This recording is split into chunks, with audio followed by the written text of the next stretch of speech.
Hello guys, কেমন আছেন সবাই? আশা করি সবাই ভালো আছেন। আমি আজকে অ্যাডেনিয়াম গাছের টব চেঞ্জ করব, তাই আপনাদের দেখাচ্ছি।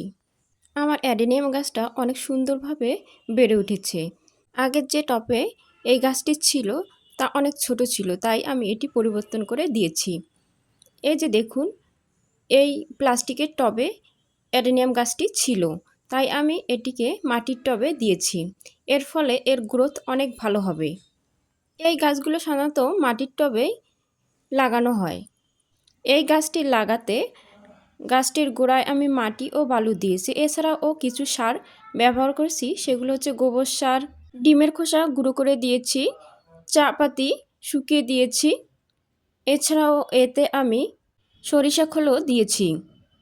এই গাছটিতে বেশ কয়েকবার ফুল ফুটেছিল, আর এই ফুলের ছবি আমি এর আগেও দিয়েছিলাম।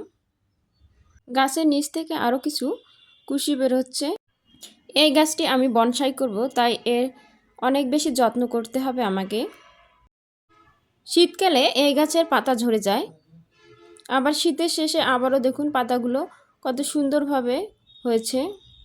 এখন আমি গাছের গোড়া মাটি ভরাট করে দিয়ে এতে পানি দিয়েছি। গাছের পাতাগুলো কতটা সুন্দর আর সবুজ। গাছটা অনেকগুলো ডালপালা, তাই দেখতে অনেক ভালো লাগতেছে। ভিডিওটা ভালো লাগলে অবশ্যই লাইক, কমেন্ট ও শেয়ার দিবেন। Thanks for watching.